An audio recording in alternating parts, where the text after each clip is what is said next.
pay my rent other ways. Coffee? Oh. Sure. There is a cooler in the hallway, dear, and there should be white paper cups on top of it. Thank you very much, Debbie. I didn't put that one together. Okay, we got an audience. So when I asked for clapping, you got to clap, okay, Chelsea? You got to clap. Take your hands out of your pockets. Be ready to clap. Just kidding.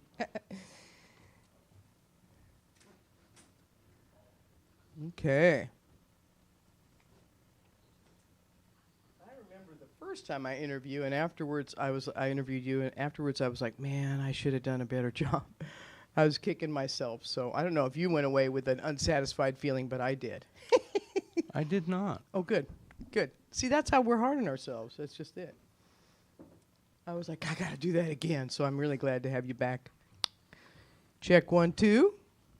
How you doing back there?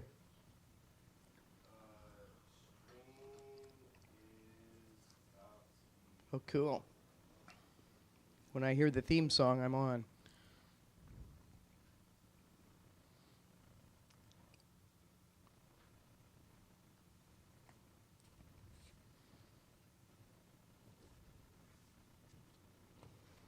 Do, do, do, do, do. All right, theme song whenever you're ready. Ready. The game starts at 1:05. We got to jump on it.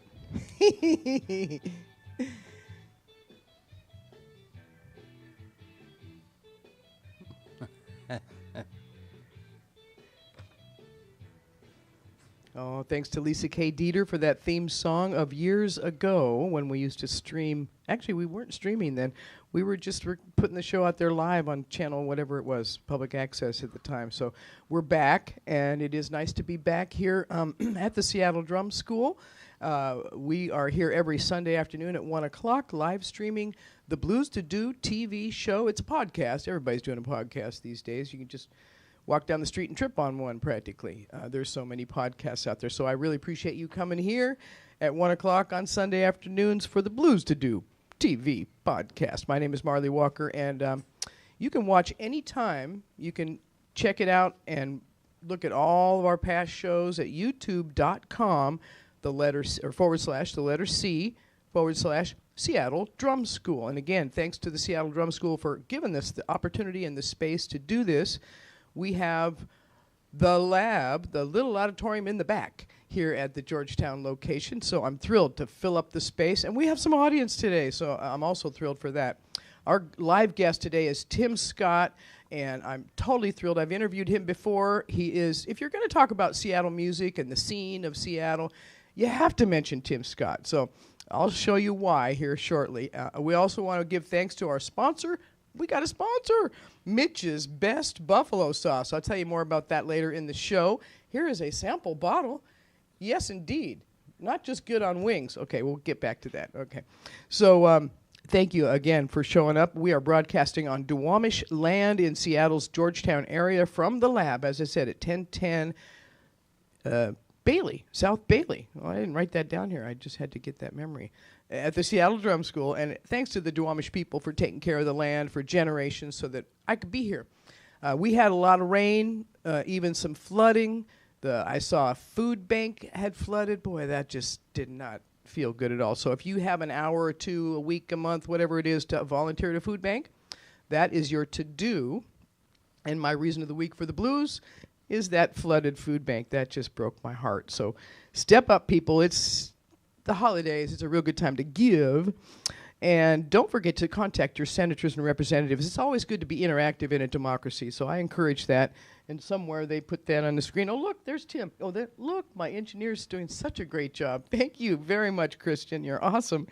And thanks again for tuning in. Facebook, YouTube. We'll get it all speeded together here. In the new year, my goal is to have that on my website with a new design. So you look forward to that, too. We're going to have more blues to do in the future.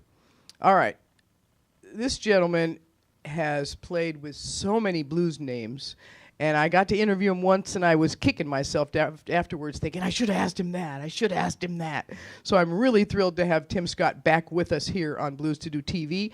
He has played with everybody, especially in the blues world, every name out there that's a heavyweight.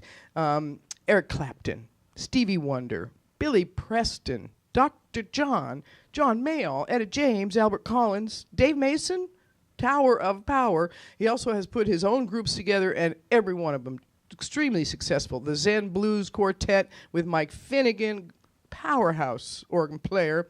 Jack Mack and the Heart Attacks. I remember hearing that name from way back.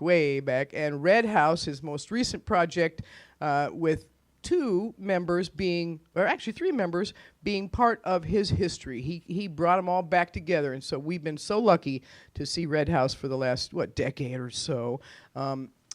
Silver Tongue Devils is another group I want to ask him about. He's played with John Mayall, Robin Ford, George Benson, Maria Muldaur, Big Joe Turner. I got to ask you about that. Edgar Winter. So anyway, he's a bassist, a vocalist, a composer. He studied with George Peckham, who taught everybody who's a great vocalist in Seattle how to sing. He's also taught vocals for about a dozen years, probably more now. But yeah, the three players that were with him in Red House for years and have been, Robin Crane on the drums and vocals, Mark Knopfsker on guitar, and the great late Jimmy Holden on the organ and vocals. What a fun group that must have been to play in. So please put a nice welcome together for my guest, Tim Scott, everybody. I got a live audience, put it to work. All right. Thank you, Marlee. Thanks for being here. Thanks for asking. Giving me a second chance at this. And how about a big round of applause for Marlee Walker? Oh, come on. Thank you. She's in your given voice. so much to the Seattle music scene over the years. As have you. So many groups that you played with. You grew up in Greenwood, right Green Lake. Green Lake, right near the Scarlet Tree. Yeah. And then you made it your home with the Reputations and other groups. Tell me about that transition. What was it like to see that club, to walk by it on the way to school, and then to later be on that stage and pack the house? Well, I wrote a story about that, actually, and you probably read it. But I used to walk by there on my way to high school, and I'd peer in the window and see all these adults in there having their adult beverages and going, someday I'm going to be in there hanging out, maybe playing music. And Jeff Simmons and I, when we played with Tiny Tony, we used to go there pre-rehearsal for martinis and hang out. Yeah. And then Jeff started playing there in the early 80s, the very first band, because they used to have a piano player that just played piano and organ simultaneously, Steve Brown. And so he started playing there, and we just made a band, and it blossomed from there. Well, and you pulled in some players that you had played with in your first band that have now been part of Red House. Tell me about that. What full circle there? We're talking about Robin Crane and Mark Knopfsker, Right. And Jimmy Holden. Well, when I moved back to Seattle in 2010, things had turned kind of sour for me, and was kind of done with music, or at least I thought. And it wasn't but 6 months later I was starting to get the itch to play again. So I talked to my old pals, and they were game for it, and we put a band together, and we determined that we had spent enough years playing top 40 and whatever was happening at the time, and we were going to play what we wanted to play and please ourselves, and if anybody else liked it, then so much the better. Mm-hmm. And it turned out they did like it. Yeah, we sure do. The Reputations had a great reputation. I mean, you guys filled the house wherever you played. You played Bumbershoot when it was early on, when Bumbershoot was young. 3 years in a row in the Coliseum. Yeah. Coliseum. Yeah. No joke. The first year we opened for Sam and Dave and Junior Wells and Buddy Guy. The second year we opened for Ray Charles. And the third year we were the house band for Ron Holden's Northwest Rock and Roll Revival. Wow. Which had Little Bill, Merrily Rush, The Ventures, The Sonics, Kingsmen, all those bands. Wow. And they were all still pretty healthy. I mean, that was At that point anyway, right, yeah. right. That was a great Dave opportunity. Lewis. Right. Yeah, and history. I mean, that's history all on one Totally. stage. And you've been on so many stages with so many people. Tell me about Jack Mack and the Heart Attacks. I mean, you're so cool back there playing. Now it's on a stool, but you know, you're standing back there looking so calm, cool, and collected. I'm like, this is funk music. I am jumping around dancing. So how do you keep your cool in a band called Jack Mack and the Heart Attacks? I mean, was it? I'm focusing on the plan, you know, not so much the audience. You might have seen we played for the '96 Summer Olympics in Atlanta, and that bomb went off, if you recall. Right. Right there in the Centennial Park where we were playing, about 100 feet from the stage. When we could have been hit with shrapnel at that point, and a couple people did die that night. Right. But we were playing for audiences of 20,000 people every night. It was supposed to be 10 nights in a row, and they cut it short because of the blast. Did that have a traumatic effect on you? I mean, did that? Absolutely, all Yeah. of us. Yeah. I mean, at the time, we didn't even realize what had happened, but it became clear pretty quick. Right. Right. And then there was a whole another part of that story. Richard Jewell, the security guard that they blamed for the bombing, that completely destroyed his life. And then Clint Eastwood decided to make a movie about it called Richard Jewell. And they wanted us to be a part of it, not as actors or anything, but they wanted to cover that we were the band on stage when that happened, and actually hired actors to play us and dress like we were dressed that night and use some of our music in the movie. You're talking about Jack Mack and the Heart Attacks. Mm-hmm.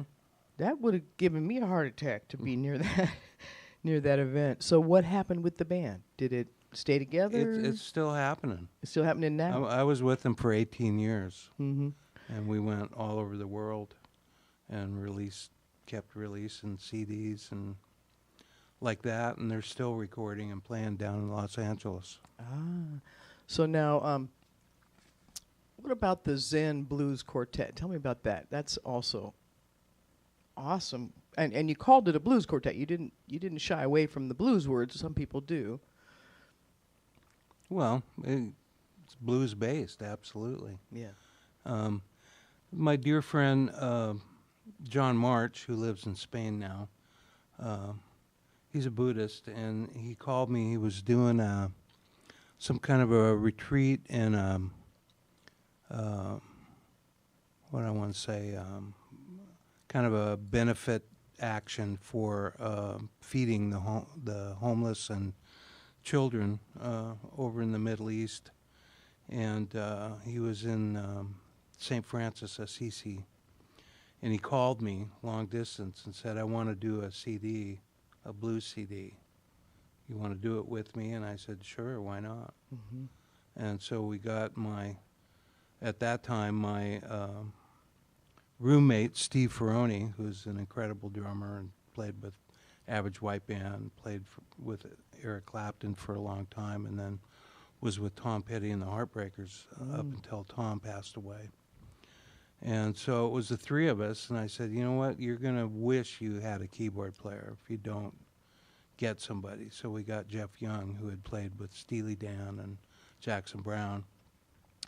And we cut all the tracks in 2 days and self-released, and didn't do much in the way of sales at all, but we were extremely proud of the project and decided to do another CD. And this time we brought Mike Finnegan in, and he and I did all the vocals on it, and I'm extremely proud of that effort. Yeah. What a gift to be able to sing like you do. When did you know you had a singing voice that you had to do something with? Pretty early on. I mean, when I first started becoming interested in the whole band thing. I mean, like the Beatles really woke me up to, and then the British invasion and all that, and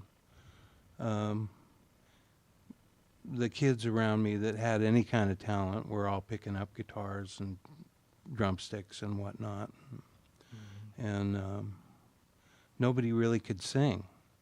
So I started singing and thought, well, I'm not too bad. Maybe I'll get better. But it became apparent to me that I had a natural talent for it. So, When did you find George Peckham? well, that was really out of necessity because after I graduated high school, I started playing in bars. And at that point, we were still using old Shure Vocal Master PA systems and whatnot. And I found myself screaming every night, trying to be heard over the din. And I was losing my voice. So somebody told me about George, and I went to see him, and he had me sing for him. And he said, well, it's not too late. We can work with this. So I very diligently started working with him every week and stayed on it for 12 years. You studied with him for 12 years? I did. Wow. Wow. And he became like a close friend, sort of a surrogate dad for me. Yeah. Yeah, I think we got a picture of him too, Christian, when you want to put photos up. I know it's the old guy sitting there looking up at the camera. And he worked with, everybody in the Seattle scene, the girls from Heart, Dee Daniels, Diane Shure, There Cheryl Benteen from Manhattan Transfer. Yeah, anybody. I mean, there's so many names that he taught and made better that I was super impressed when I found out that you had studied with him. And you also taught or teach? Tell me about I don't that. teach anymore, but No. I did teach for a long time. Yeah. And George got me all set up with that. Yeah, something tells me you'd be really good at teaching. And so is that something you want to do in your retirement? I know you're headed towards retirement. It's really challenging to interest younger folks about learning how to sing. They see American Idol on shows like that, Right. and they don't think there's anything to it. And what I started to encounter was that they'd come and they'd want to get it all in one lesson and then just go on Right. to become a star. And I was like, well, the way my experience was, I had to work really hard at it. Well, and it's a very vulnerable position to sing. I mean, you can fall apart, and I mean, what is it? The biggest fear people have is dying. The second biggest fear is public speaking, and I always say singing is in between there, because you got to hit the pitch and you got to hit the rhythm with the other players. There's so much. I would agree. And and you can fall off. You want to tell a story about failing or no succeeding at that? Harmony is amazing, and you've been able to sing with some of the best. Tell me a good harmony story. A good harmony story. Singing with Mike Finnegan on the Zen Blues record, we did a cover of Steely Dan's Reelin' in the Years, and we did a gospel treatment on it. That was an arrangement of Jeff Young's when he was working with Steely Dan. Okay. And they weren't really interested in it, but we loved it. So Yeah. we did that, and Mike and I did most of the vocals on that. And I mean, he was such a natural, Mike. He passed away a couple years ago, but I learned a lot from him. Cool. Good harmonies. Look for that on the Zen Blues second project. Yeah, It's it's called Yet Again. Again and Yet Again. Again and yet again. Yes. Okay, I want to take a minute and give a shout out to our sponsors. We're going to come back. We got more with our guest Tim Scott. I want to thank the Seattle Drum School featuring Second Sunday. This is the second Sunday, isn't it? Yeah. Second Sunday Youth Showcases, followed by Mo Jams.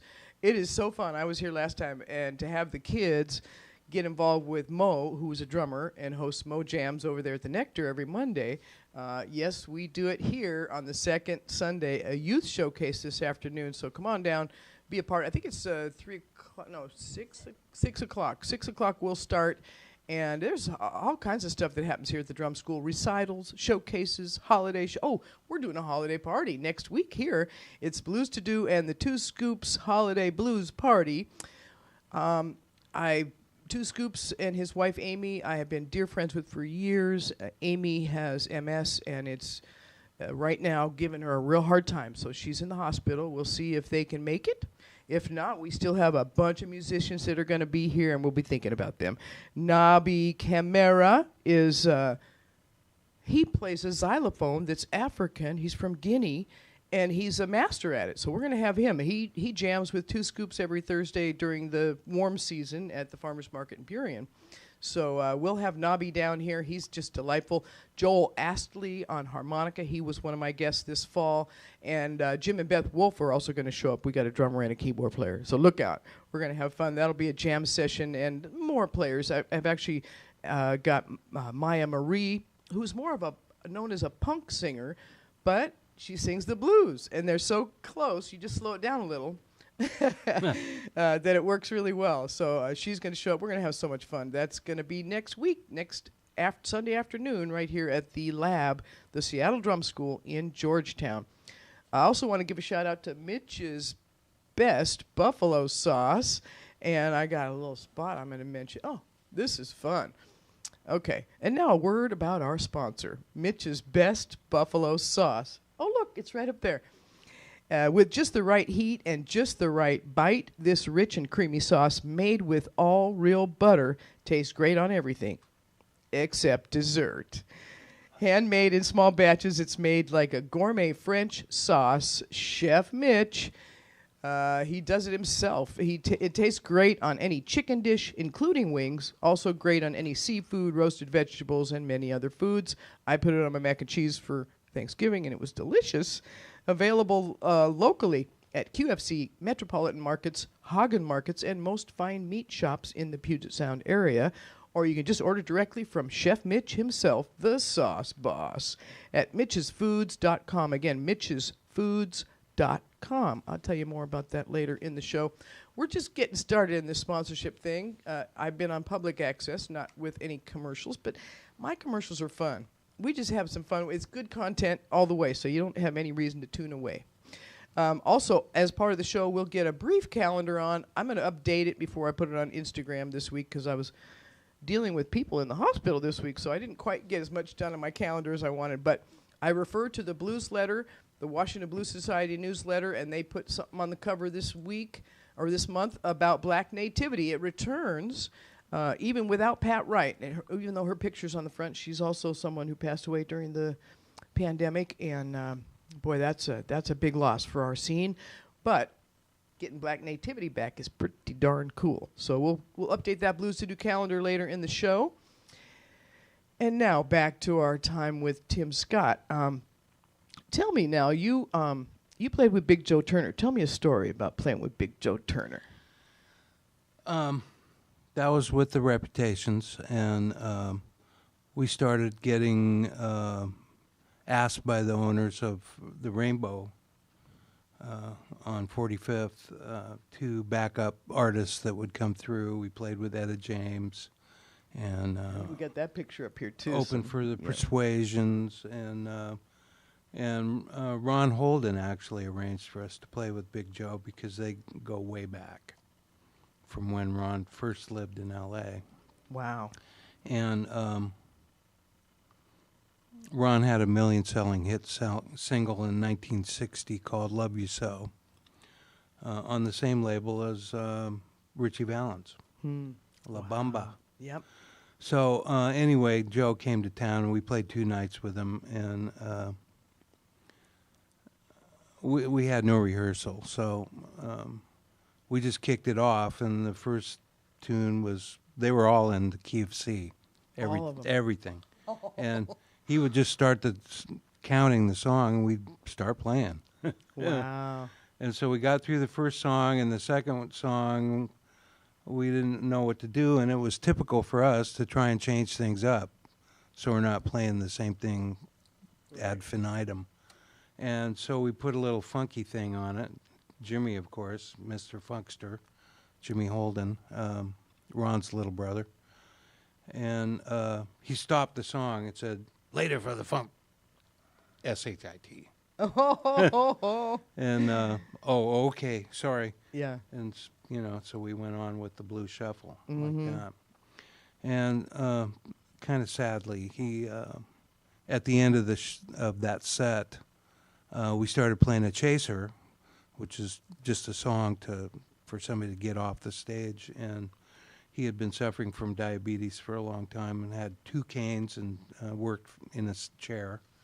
And he started to try and get out of the chair, and his legs buckled, and he went backwards into the drum set and completely wiped out the drum set while the drummer was still trying to play. I mean, he's in shock, and Right. Ron came running out and helped him off stage. But it was like, Yeah, well, and I mean, I was too young to ever see him, so I came along. I was playing him on the radio, playing records, so it's amazing to me that he was still performing, really. And if you know the Holden legacy, you check out the book, the definitive book about the history of jazz in Seattle is Jackson Street After Hours, and on the cover of that book is a picture of Jimmy and Ron's dad, Oscar Holden. Oscar. And so family legacy continues. There's still some Holden singing, grandkids, nephews, nieces. Darrell Holden. Yeah. Yep. So keep an eye out for that. And we got pictures. Oh, what do we got there? You with Sam and Dave. Sam Moore. From Sam and Dave. Yep. Okay, tell me a story about them. That was we used to do weddings and birthday parties for rich people, and this guy, his favorite song was Apple Peaches Pumpkin Pie, which was by a guy. The band was called Jay and the Techniques. Okay. And so he wanted all his favorite artists from that era. So we backed up Jay from Jay and the Techniques, played that song. Brenda Holloway, who wrote Spinning Wheel, which Blood, Sweat, and Tears covered. Okay, right. And Alex, can't remember Alex's last name, the lead singer for the Box Tops. Okay. Give Me a Ticket for an Airplane. Wow. And Sam Moore. What some history. And you had to learn all that material We did. from each artist Yep. and make sure it was this good. Uh-huh. Way to go. Well, and that brings me to the question. You have to be as good as you are musically, you have to be somewhat of a perfectionist, am I right? If you're going to get anywhere. If you're going to get So does that mean automatically you're hard on yourself? Absolutely. Absolutely. Yeah. Mm-hmm. That's one thing that I learned from George Packham was don't buy into your own PR. You know, always strive to be better because you're looking to be in a place that you're never going to get to. But you'll get close if you work hard at it. Mm-hmm. Got to have goals and practice every day. You know, what did my mom say? Only on the days you eat? That's around here, too, at the school. Yeah, I've always been impressed with your playing, and your singing is just off the charts. So rich and fat tone. And so, you know, I would love to take a lesson from you, but of course I'd have to take more than one, as I understand. And that can be humiliating. I mean, you have to kind of tear a person down and say, you're not doing it right. There's not enough air or whatever, right? Yeah, it takes humility. Humility, yeah. Yeah, some of the greatest musicians, I've always been blown away that they have the time of day for me because, you know, they're humble, they're humility. And My motto is, I'm my most severe critic. oh, that's your motto. How did I know this? Well, you're serious. You're serious about your music. When you're up there, you're not smiling and grinning and...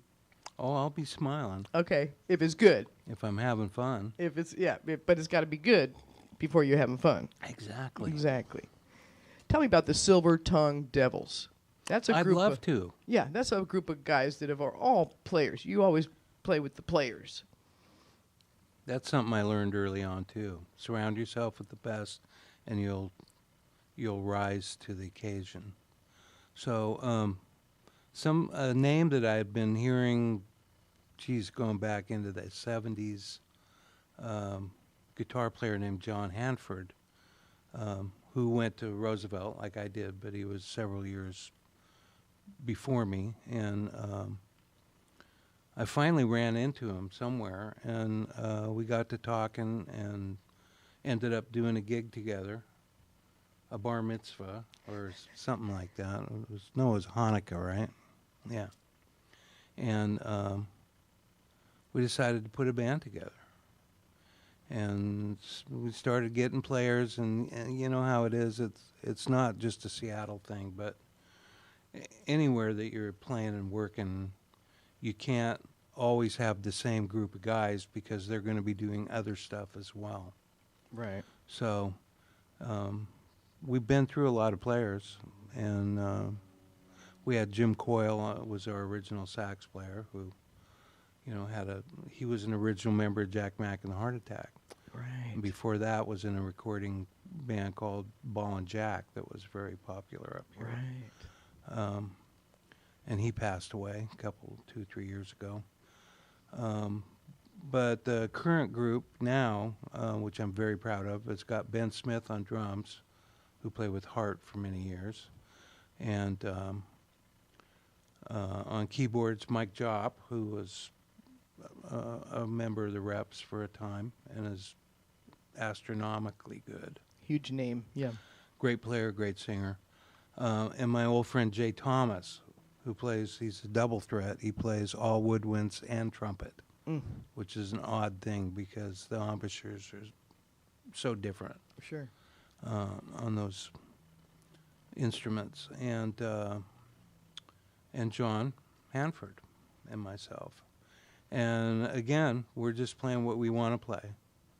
And we seem to be getting over it. It's kind of a mix of not like hard bebop jazz, but interesting jazz, some jazz from the 70s and 80s, like the Crusaders, which some might call fusion, but it's funky enough that it's really something else entirely. Mm-hmm. And some soul music so that I can sing. Yeah. And we're having fun. Body and Fender Man is one that I used to play on the radio a lot. I mean, I almost take credit for making it a hit song, and then I saw at Red House, you were singing it, and I'm like, oh, yeah. I love it. I love it. And what made you choose that song? Rich D'Angelo was backing up Johnny Adams. Johnny Adams. That's whose hit it was. Used to play with him at Jazz Alley. And Rich had a band called Butterbean with Mike Kinder on drums. The great Mike Kinder. Mike used to sing that. And when I would come up here from L.A. and sit in with them, I always enjoyed playing that song. So I decided maybe I'd try my own version of it. Yeah, fun song. Mm-hmm. Are you the Body and Fender Man? I could be. Ooh, or are you the silver-tongued devil? That's more. Am I right, Debbie? We'll have to investigate. She's shaking her head about that. So what makes you? What's the devil side of Tim Scott? Tell me about your dark side. We got to get some good story here. No, we don't want to talk about that. All right. You are not the one who ran for president briefly, Tim Scott. But how did you get the website? I mean, you had to be way ahead of everybody else because Tim Scott is a pretty popular name. It is timscott.com if you want to find out more about him. How'd you get that? I'm a lot older than he is. You realize this, right? Oh, okay. So I've had that domain since The internet started. 1994, Right. 96. So you just jumped on it. Yeah. Before anybody else got it. So if you want to find out more about Tim Scott, timscott.com. It's that simple. I still get inquiries from people that want to buy it I off. bet the guy running for president would have given you Yeah. a chunk of change. So Maybe not so much now since he pulled out of the race. but right. So one thing that I haven't had the chance to talk to you about, and I know we're doing part 2. Is this part 2? Okay. He just Are we in part 2 now? Yeah, we're going to do part 2 with Steve. I mean, with, sorry, I'm looking at Steve. He started a good band with a good drummer, so I'm just thinking in order. But Tim Scott here with me. I have not asked you about your songs. You compose as well. And on your Facebook page, it is Tim Scott Songs. So that's important to you. Tell me about your composing, your songs. Well, that's a big part of the reason why I moved to Los Angeles in the first place, is because when I started writing and started becoming interested in being a better writer, I wanted to collaborate with other singers. I could see that that was one way to garner success, was to work with other songwriters and learn from them.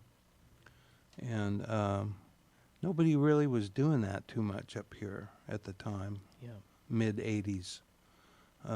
Nobody I was playing with was really interested in it. So I thought, I better go where it's happening. So that's what I did. And I wrote with a great many people down there. Yeah. Tell me about some of those experiences about writing. Well, a good one would be my old pal Doc Kupka from Tower Power. Because we started working on songs as soon as I got there in 1985. And we started on a song originally was going to be about the music business called What a Way to Make a Buck. And he called me one day and he said, I got a different title for this song. I said, okay, what is it? And he says, you got to keep your monster on a leash. And I was like, what? But it was all about people's monsters, addiction and just what can take over a person's life, be it gambling or whatever. And in his band, Tower Power, everybody had a nickname for their monster. And at the time, the Tower Power horns were touring with Huey Lewis, and he became involved in the song. And he wrote the bridge for it. But we pounded it out, and the band recorded it, and it became the title track for their next record. And I played that on the radio. Yeah. Yay! Yeah. I love Thank that you song. for that 1 penny. I'm sure you got Which 2 is cents exactly out of what that. I get Right. for every play. Oh, it's tough to make a living in this business, but it's probably the funnest job in the world. Yep. Is that your evaluation? I mean, you were about to quit at one point Right. because of the money? Just Absolutely. disgusted by... Yeah, because I nearly ended up homeless, out on the street at Christmas, Ouch. and said, ugh, Right. I think I'm done. And you're a professional and you're really good and you play with some great people, and how come you're homeless? Yeah, all those things don't pay the rent. Right. Right. It's a monthly thing. Keeps coming at you. Mm-hmm. I hear. Well, some of the best, probably all the best blues musicians have been homeless at one point or another. So you in good company. So that's I feel so much better now. right. We're talking real music, real people, and real stories with Tim Scott here on a Sunday afternoon. Are you enjoying yourself? Give me here some applause from my live audience. Oh, I love having a live audience. If you want to be part of the live audience, don't hesitate. Come down here on a Sunday afternoon. Normally, I'm here early enough to get the cookies and the coffee cooked. I didn't quite get that done this time. We're in part 2 of our interview with Tim Scott. I just had to keep going, so I appreciate my engineering crew sticking around. You are planning to retire. It's not happening yet, but you're still aiming. I'll retire when I'm dead. So you still going to play down in Mexico? Yeah. Yeah. Did you move to an area where there's live music where you can... No. No, you're going to make it happen? Well, my good friend Will Ornelas, he and his wife Carol. Willie was a very successful drummer in L.A., a studio drummer, and played on a lot of movie and TV soundtracks and whatnot. And he and his wife bought property down there in, I don't know, about 12 years ago or so. And I've been going down and doing this benefit with him every year, except during COVID didn't happen. But called No Mas Basura, which means no more garbage. Oh, and it's cool. it's recycling related, trying to educate people about not throwing plastic in the ocean. We need some of that here, but and yeah, I'm with you. Yeah. So anyway, I've been doing that, and I brought Debbie down there, and she went for a drive with Willie one day and came back and said, "I just bought property." I'm like, "What?" Oh my goodness. So that's what we're doing. But I mean, he and I have plans to put some kind of band together Cool. and find other like-minded musicians. And then you can come to Seattle and bring your band. Do a little. stranger things Yeah. could happen. Yeah, every time you come to Seattle, you find successful musical collaborations. So keep doing it. What about the Scarlet Tree? That's a place that you made home. It burned and then it reopened and then it closed. But now you do a Scarlet Tree reunion, and that's probably going to keep happening, right? Somebody had to do it. Somebody had to. When I got back, one of the people I reconnected with was somebody that used to work for the tree. I'm still in contact with a few people that, like the former owners and gals at Waitress and whatnot. And I was talking with my dear friend Ray, and he thought we should do some kind of a get-together. And the more I thought about it, the more I thought it should become an event and have music and the like. And so in the development of that, Ray was diagnosed with cancer. And he started going pretty quick. So I was visiting him and telling him, you know, keeping him in the loop about what was going on. And we put the first one together, and it was a huge success. And I was able to go see him that night and tell him Cool. that we pulled it off. And that was the last time I saw him. That's But, heartbreaking. I asked everybody in the room, I said, "What, should we do this again?" And they said, "Yeah, let's do it again. Let's do it 4 times a year." And I'm like, Right. you have no idea what it took to put this together. Let's go with once a year. But that sense So- of community is very high. Cause It's still happening. It's still there. I remember showing up on Tuesday nights for Andyville's Jam with the kids, and probably the smallest bathroom ever in any Seattle venue for the women. I do bathroom reviews, and if I was reviewing the Scarlet Tree, that would be what I have to say about that one. Lead time. I don't know how some of the big women went in there and anyway, sorry. Too much information. We're here with Tim Scott. Now, I'm wondering what question I have not asked that would get another good story. So you got the stories. See, we got pictures. Maybe that'll jog your memory. Something about George Benson, because I know he hung out down at Larry's, and he probably showed up to the Scarlet. That's taken at the Scarlet Tree, actually. It sure was. I recognize those fake leather booths right there. Yeah. Show us another picture. I think we got a few in there, and yeah, no, he's saying no. I got a good story about my Okay. first night in Los Angeles. How about that? Oh, definitely. All right, so I'm a young kid, just out of high school, and at the time, one of the more celebrated musicians in town was a guy named Jeff Simmons, and Jeff had played in a band called Easy Chair. Keyboards. That was Guitar, he played guitar, Everything. keyboards, harmonica, bass, everything. everything. Yeah, he was hired to the Mothers of Invention as a bass player.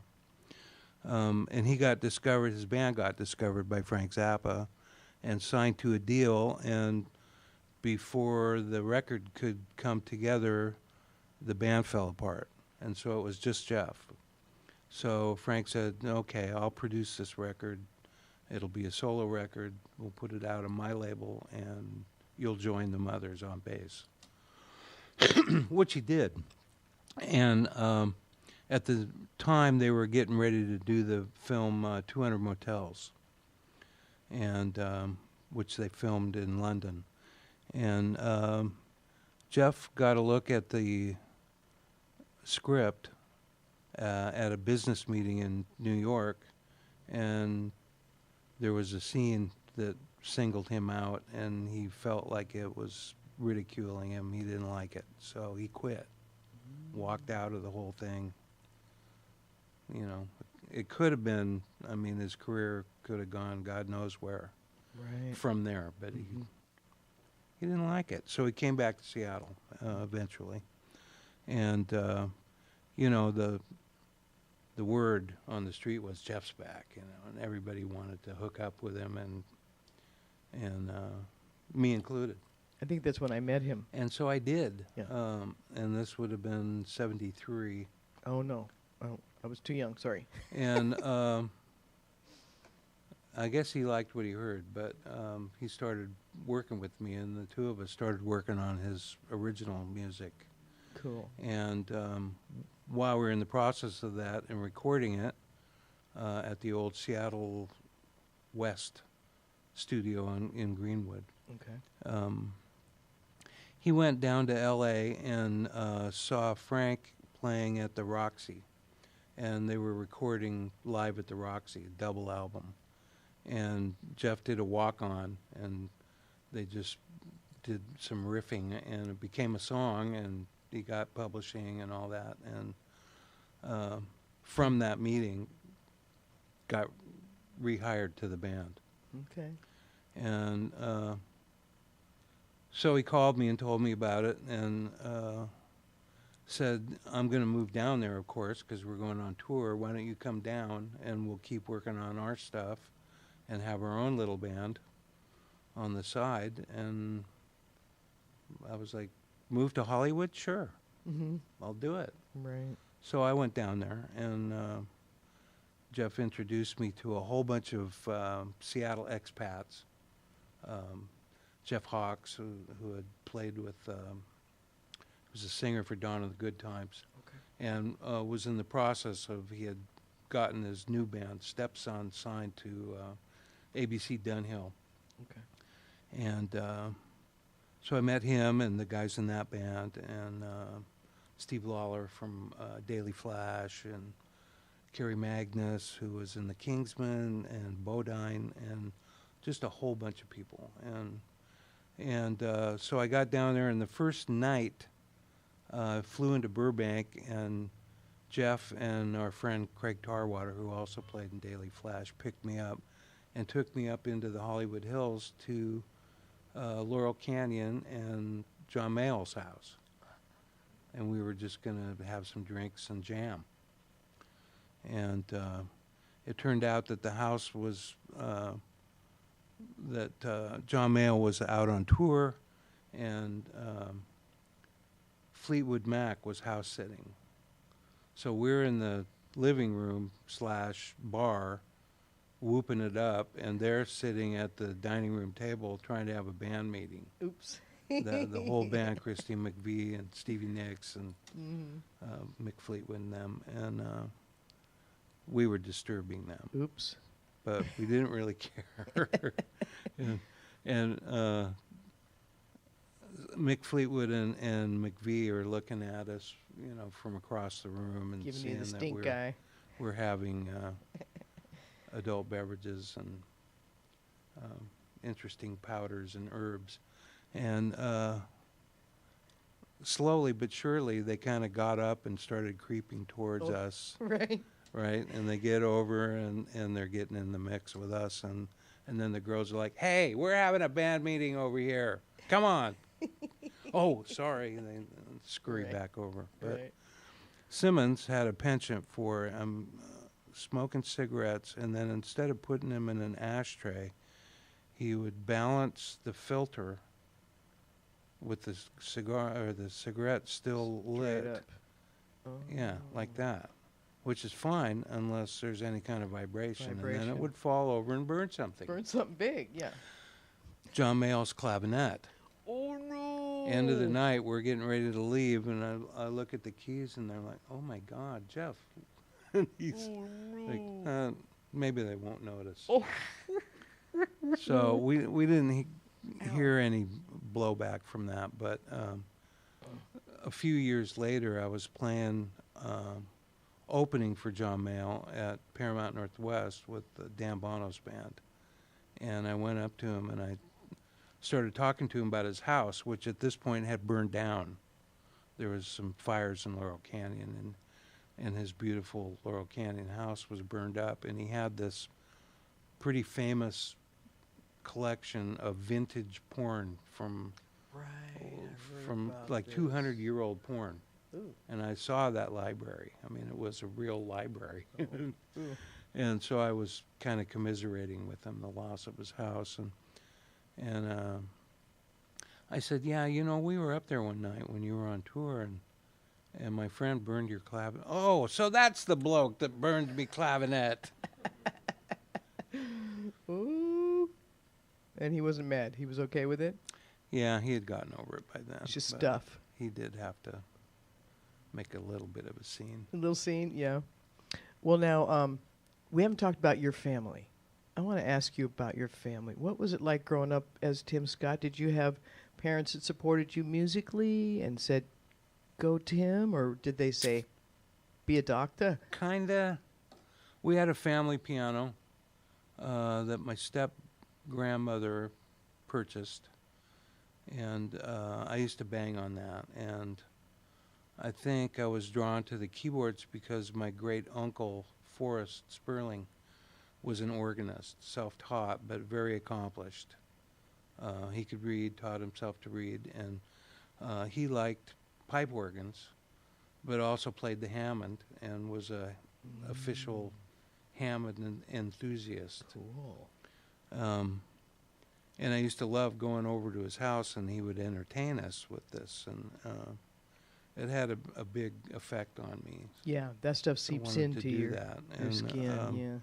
And my dad, I asked him to get me piano lessons, and he wasn't keen on that. But in the fourth grade, everybody was encouraged to take up an instrument, and I got stuck playing trombone. Okay. But I was like, no, I want to play piano. Well, we don't have a piano in this band, so I didn't get to do that. Hmm. I had to lug the trombone around. So you still want to play piano? I do. Is that how you write your music, is on a piano Or guitar.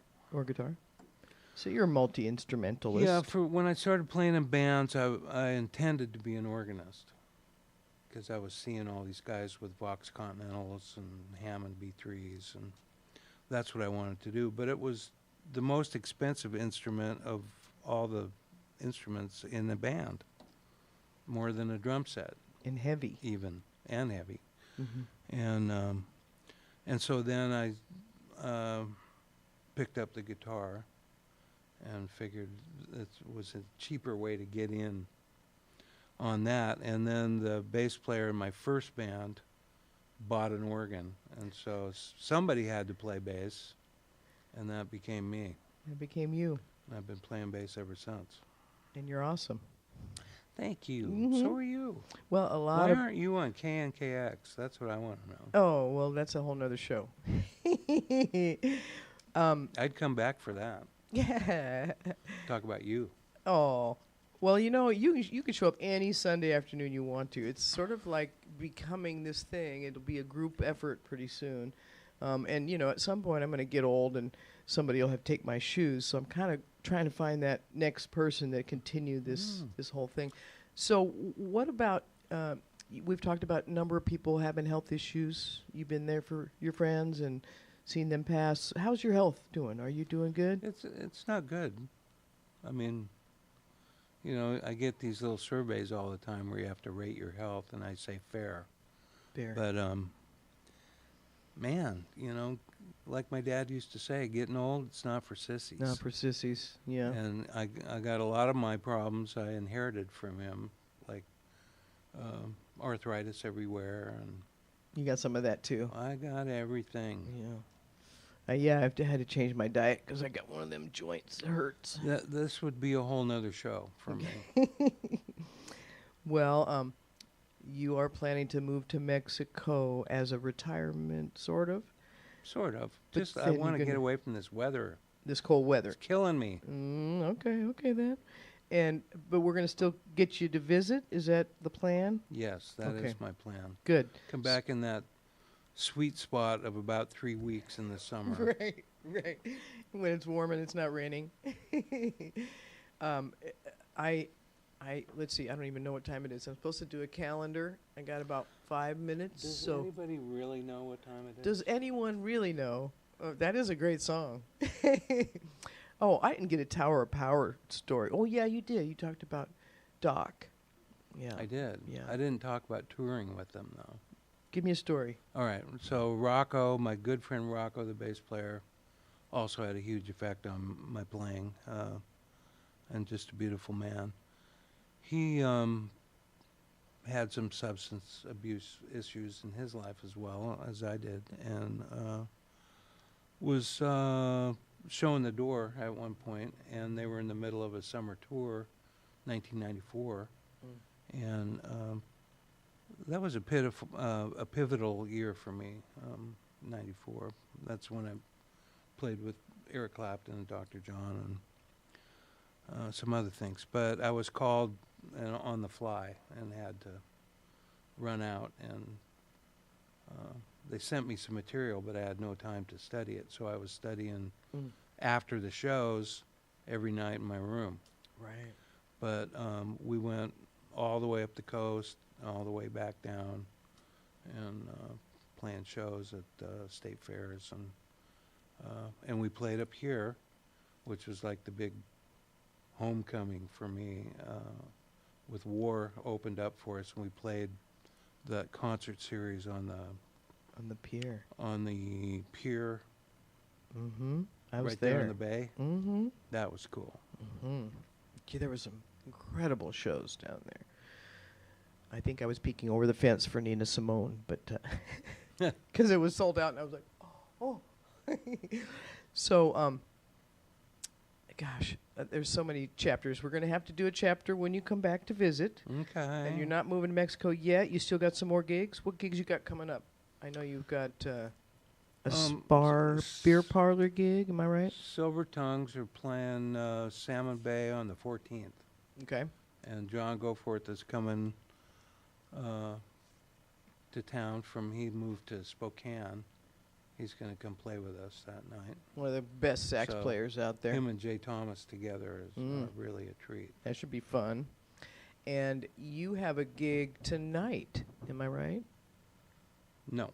No. I have no gig tonight. Oh, no Red House tonight? Oh, next week. That's when Red House plays the Spar Beer Parlor, right? The 17th? I think you're right. Yeah, because I realized it was the same day as my party here at the drum school. So we'll wrap it up about 5, and then we'll all get in the car and go to the Spar Beer Parlor for the Red House gig. Excellent.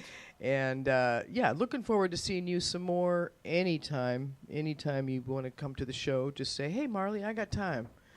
So, one more quick thing. Red House has been working on a new CD for about 3 years now. And we're getting close to being ready to mix. So, and it's going to be pretty good. And Jimmy did some tracks on it, so that'll be nice. And we got horns. John Goforth put a horn section together for us. So, I'd like to come talk about that before I leave town. Definitely. Well, and we have a little more time before you leave town. So keep an eye out for Tim Scott. As I said, his website is timscott.com. How simple is that? Let's see, calendar items. I got a couple more items for you. As I said, the party for Blues to Do and Scoops and Amy will be right here, Holiday Blues Party on Sunday afternoon, 1 to 5-ish. Nobby Camara playing his African xylophone thing. And then we'll have Joel Astley on harmonica. Jim and Beth Wolf are going to be here. Maya Marie. Also, Annie O'Neill, I forgot to mention. She'll also be part of the show. And so that'll be, again, 1 to 5 here a week from today. And then Red House at the Spar Beer Parlor a week from today, 7 p.m. start. Aurora Borealis is doing some big band stuff. On the 20th, look for Roadside Attraction. Boy, that's a name, a historical name here in Seattle. 7 p.m. show. And then Kim Field has a harmonica showcase with Mark Dufresne, Joel Astley, and more great harmonica players at the Spanish Ballroom Elks Building, McMinimans, Tacoma. That is all ages, 7 p.m. on the 21st. That sounds like a fun Christmas thing to do. And, oh, yes, our party is all ages, too, by the way. And look for more at the Aurora Borealis Dr. Funk on the 23rd, right before Christmas. And Blues and Brews and Barbecue in Tulalip Bay on the day after Christmas. That's also the day when Marcia is having a Christmas party. I'll get more of those details together and put it on that Blues to Do calendar, as well as New Year's Eve. Herman Brown sent me something. He's going to be at the Bluefish Cafe, so I'll get that together. And our guest from last week, Lizzie Sunshine, is going to be at the Ballard Elks as well. So a lot of fun stuff going on still. Live Music Town we are here in Seattle. Piece of news, if you like movies. Martin Scorsese's new film is called Killing Flower Moon. Is that? I think I'm right there. Charlie Musselwhite is acting in that film. No way. Yes, it's a blues thing. He's not playing harmonica. He's acting. So check. He's toward the end. It's a long film. It's about indigenous people and how we really treated them wrong. But it's based on a true story, and I've heard it's really good, of course, from Martin Scorsese. So yeah, Charlie Musselwhite doing some acting. I want to give another shout out to our sponsors, the Seattle Drum School and Mitch's Best Buffalo Sauce. Yes, indeed, Yay. it is. With just the right heat and just the right bite. Rich and creamy, made with real butter. A premium artisan sauce made with the finest ingredients. We'll get it together, Mitch. You got a couple more weeks before we get this fine-tuned, and in January we'll have it fine-tuned. So, yeah, look forward to more recipes from MitchFoods.com. I think that's it. I do believe that I want to give thanks for my engineering staff, Christian and CD helping out this week, and to Christy and Steve for showing up, being part of my audience, and Debbie and Michael and Sharon and Chelsea. We had a future drummer in our midst today. Thank you all for being here and for tuning in and for being part of the Blues to Do podcast. We'll be back next week with our holiday blues party. We're gonna swing. We're gonna have some improvising fun on the piano. Scoop said he'd be playing, and if Amy's well, so we'll just keep our positive thoughts out there for them and hope that has a big turnaround. Okay, I think that's it for now. Living the blues until next week. It's real music, real people, real stories. Thanks again for tuning in. We'll see you next week. Yay! Cool, my theme song. Thank you. You made it so easy. Really? Yeah. Thank you.